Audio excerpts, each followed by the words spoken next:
સુરતમાં સોનાની દાણચોરીના કેસમાં મોટો ખુલાસો થયો। આંતરરાષ્ટ્રીય ગોલ્ડ સ્મગલિંગ રેકેટનો ખુલાસો। નિરાલી રાજપૂત દુબઈથી કરતી હતી સંચાલન। નિરાલી ઉર્ફે રાજપૂત સામે લોકઆઉટ નોટિસ જાહેર કરાશે। બ્યુટી પ્રોડક્ટ કપડાની આડમાં સોનાની દાણચોરી। બે આરોપીઓની એસઓજીએ કરી છે ધરપકડ। આરોપીઓ પાસેથી 239.50 ગ્રામ સોનું મળી આવ્યું છે। ભાવિક કાતરિયા અમિત સોનીની ધરપકડ થઈ છે, જ્યારે આરોપીઓ પાસેથી 24.36 લાખનું સોનું જપ્ત કરાયું છે।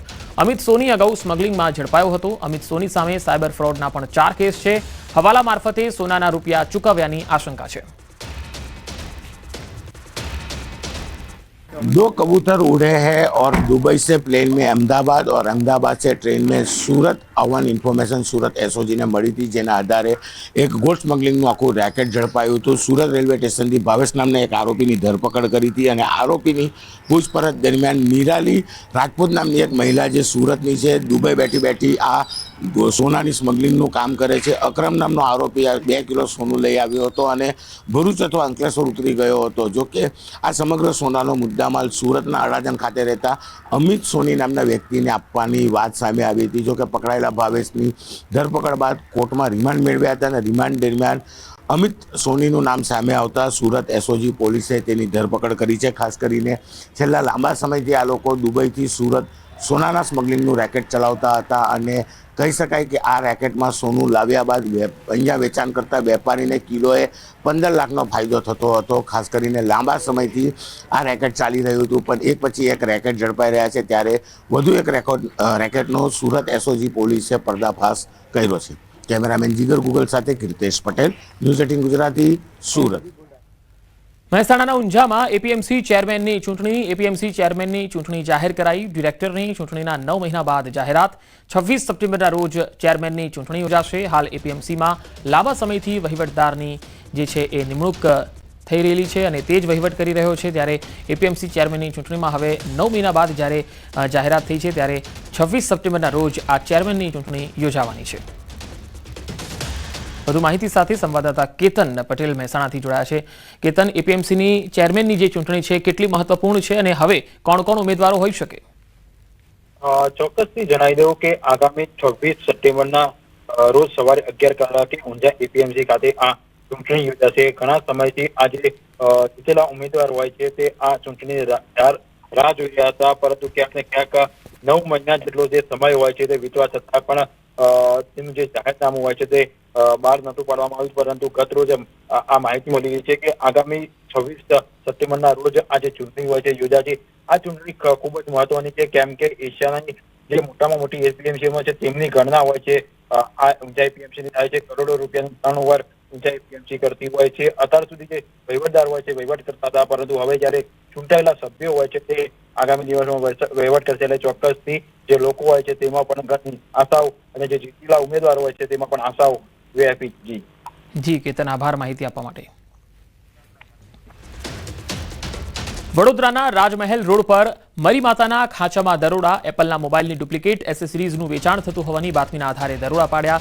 રાવપુરા પોલીસે ચેકિંગ હાથ ધર્યું હતું। વિવિધ એસેસરીઝ મળી 4.65 લાખનો મુદ્દામાલ જપ્ત કર્યો। રંગકૃપા, ઓડિયો ટ્રેક, કલાદર્શન અને મહાદેવ નામની દુકાનોમાં ચેકિંગ હાથ ધરવામાં આવ્યું। પોલીસના દરોડા પડતા કેટલાક વેપારી દુકાનો બંધ કરીને રવાના થયા। તો પોલીસે 4.65 લાખનો મુદ્દામાલ જપ્ત કર્યો છે અને એપલની મોબાઈલની ડુપ્લિકેટ એસેસરીઝનું અહીંયા વેચાણ થતું હતું। જૂનાગઢ જિલ્લાના ગામડાઓમાં બેફામ દેશી દારૂનું વેચાણ થઈ રહ્યું છે। કેશોદના ભાટ સિમરોલીમાં મહિલા સરપંચના દેશી દારૂના અડ્ડા પર દરોડા। સ્થાનિકોએ જનતા રેડ કરી દેશી દારૂ વેચતા તત્વોને ઝડપી પાડ્યા। મહિલા સરપંચ સહિત ગ્રામજનોએ દેશી દારૂ પર જનતા રેડ કરી દેશી દારૂના ધંધાર્થીઓ પાસેથી પોલીસે હપ્તા લેતા હોવાના આક્ષેપો લગાવ્યા। ગામમાં દારૂ ઉપર પ્રતિબંધ લાવવા ગ્રામ પંચાયતે પોલીસને અનેકવાર રજૂઆત કરી છે। પોલીસ પગલાં લેતી ન હોવાને લઈને ગ્રામજનોએ જનતા રેડ કરી। એક વાર લેટર પેક ભરીને આપેલો છે પોલીસ સ્ટેશનમાં, તો પોલીસ વાળા કોઈ લોકો ધ્યાન દેતા નથી ને મજૂર માણસ છે, બૈરાઓ હાંજના હેરાન કરે છે। બૈરાઓ કાયમે જાય છે, જણ દારૂ પી પીને મજા કરે છે। અમારા ગામમાં બેફામ દારૂ વેચાય છે, એને લીધે અમે પોલીસ વાળાએ કઈ અમને ધ્યાન આપ્યું નહીં, એને લીધે અમે જનતા રેડ પાડી છે। વડોદરાના સમતા વિસ્તારમાં એસઓજીનું સર્ચ ઓપરેશન। અમૃતનગરના મકાનમાં મોડી રાત્રે એસઓજીએ દરોડા પાડ્યા। આ દરોડામાં 1 કિલો 6 ગ્રામ ગાંજાનો જથ્થો જપ્ત કરાયો છે। આરોપી આકાશ બુધેલાની એસઓજીએ અટકાયત કરી લીધી છે। લક્ષ્મીપુરા પોલીસે હાલ તો ઊંઘથી ઝડપાયું હોય એવું દેખાઈ રહ્યું છે. આકાશ ઘરેથી જ ગાંજાનું વેચાણ કરતો હોવાનું પણ પ્રાથમિક વિગતોમાં જાણવા મળ્યું છે.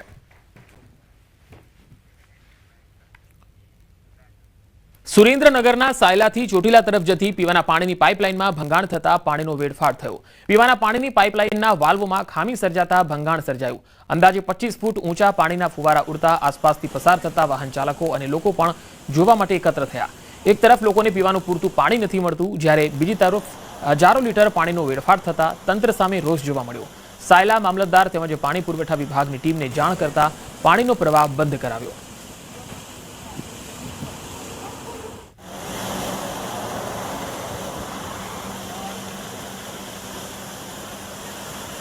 તમે જોઈ શકો છો પાણીનો કેટલો વેડફાટ થઈ રહ્યો છે. વાલ્વમાં ખામી સર્જાતા ભંગાણ થયું અને પછી હજારો લીટર પાણી વેડફાઈ ગયું, અને એ પણ એવા સુરેન્દ્રનગર વિસ્તારમાં જ્યાં પાણીની ખૂબ અછત હોય છે. 25 ફૂટ ઊંચા ફુવારા ઉડ્યા. મહેસાણાના બહુચરાજી હાઈવે પર ચક્કાજામ થયું. અહીંયા સામિત્ર ગામ નજીક ચક્કાજામ કરવામાં આવ્યો. 4 થી 5 ગામના ગ્રામજનોએ ચક્કાજામ કર્યો. પેપર મિલના પ્રદૂષણ સામે ભારે રોષની લાગણી વ્યક્ત કરાઈ. વારંવાર રજૂઆત છતાં નિરાકરણ ન આવતા વિરોધ કરવાનો વારો આવ્યો. કચ્છ કાછિયાવાડ જતા વાહનો અટવાઈ ગયા છે. 4 થી 5 ગામના લોકો રસ્તા પર આવ્યા અને અહીંયા પ્રદૂષણ મામલે ભારે સૂત્રોચ્ચાર કર્યા, રોષની લાગણી વ્યક્ત કરી. દાહોદમાં વધુ એક નકલી જજની ધરપકડ થઈ. જજની ઓળખ આપી લોકો સાથે ઠગાઈ કરતો, લોકોને પોતાની વાતોમાં ભરમાવી ઠગાઈ કરતો હતો. બનાસકાંઠાના યુવકની સુરતથી ધરપકડ કરાઈ. વકીલ સહિતના અલગ અલગ હોદ્દાની ઓળખ આપતો હતો. પેટ્રોલ પંપ પર રોફ જમાવીને તે ફરાર થયો હતો.